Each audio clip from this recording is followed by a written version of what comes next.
Well, Manchester United are through to the finals against Manchester City, a repeat of last year, the Manchester Derby, take two. And I tell you something, if we play anything like we did today, there's not even any point turning up to Wembley. I mean, it's amazing. It's amazing. It's like someone's writing a script. Manchester United completely dominated the first half. We're playing good football, and I was even saying, I wish we could play like this against Premier League teams. Coventry, they put up a good fight, but they're a Championship team, and they're 8th in the Championship. And I was saying, if we can do what we did in the first half and get to that level against Premier League teams, then we can see something. 3-0 up, I thought, we're cruising here. I'm going to be back in Manchester before, just in time to have a nice sleep, wake up tomorrow and start my new week. But no, we had other plans, and that mentality creeps in again, making the wrong decisions on and off the ball. Physically we looked drained, mentally we looked drained, and the team just started to completely collapse. It's just a complete capitulation. And isn't it funny that Alejandro Garnacho, in the game against Chelsea, where we're winning the game, he comes off, we end up losing. In the game against Liverpool, we're winning the game, he comes off, we end up drawing. Today he comes off, and that's where the downfall started. And I'm not saying it's because, any in particular player came on. I'm saying Ten Hag cannot be subbing his best players in a game that is a must-win for him.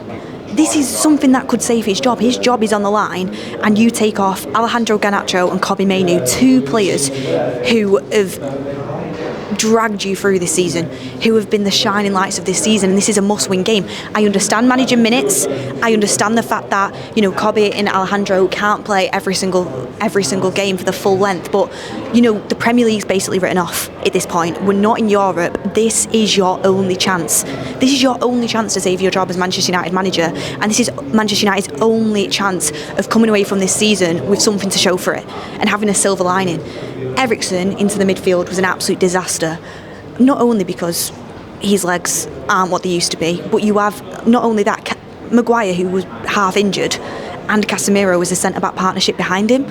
Slow, lacklustre. I mean, Maguire put up a good fight and he was good in the first half, but you could tell he was injured. Casemiro's slow.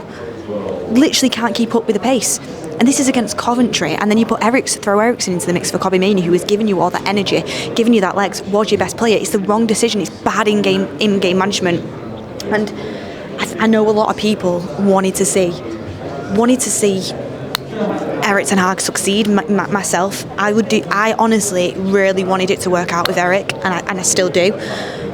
But you can't obviously the players, you've got to put some blame onto them for how it went today, because it's a mentality thing, and it starts to creep in and we start to capitulate. But Erik ten Hag's in-game management, it's terrible. And for this to happen continuously across the season, it's not good enough. It really isn't good enough. Also, it's embarrassing.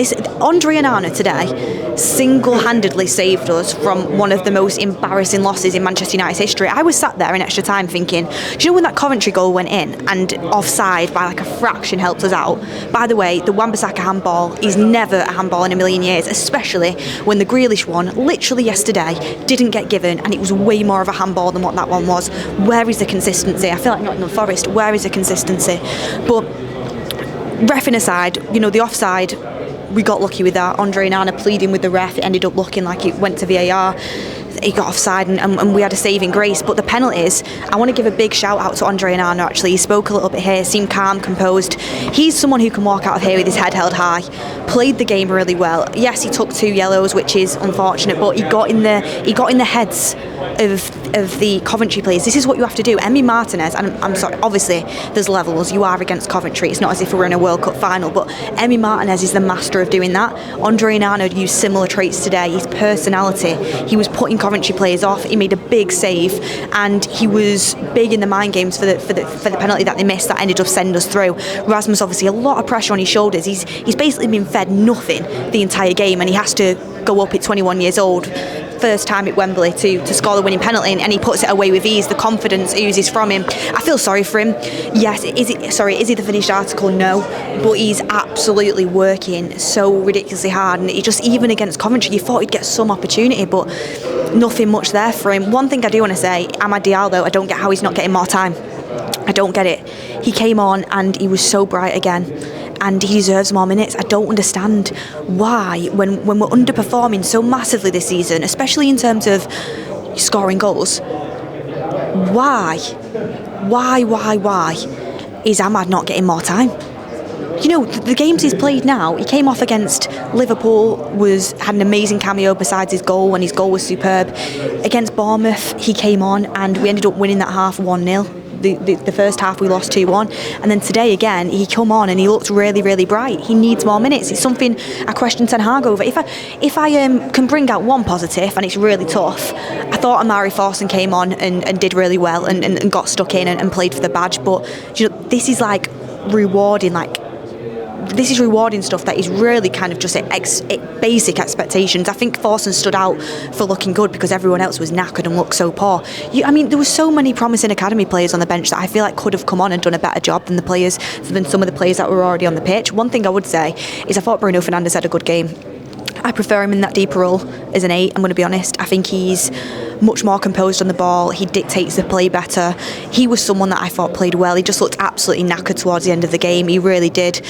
But the capitulation of Manchester United, this is where we're at. Ten Hag, I think, was too slow to make certain adjustments. In the first half, the wingers, I feel like, should have swapped sides a lot earlier. Rashford constantly going to him, and there was not really any change coming out of it. Could have swapped that over and used Rashford on his right foot on the right, and used Garnacho's flair on the left. And I thought the substitutions really put us under the cosh and really put us under the pressure. Can Ten Hag survive this? That's the question I asked to you guys. I think it's a very, very long road back. There was the Glazers here tonight, Sergeant Ratcliffe's here tonight. Sergeant Ratcliffe ran a marathon today.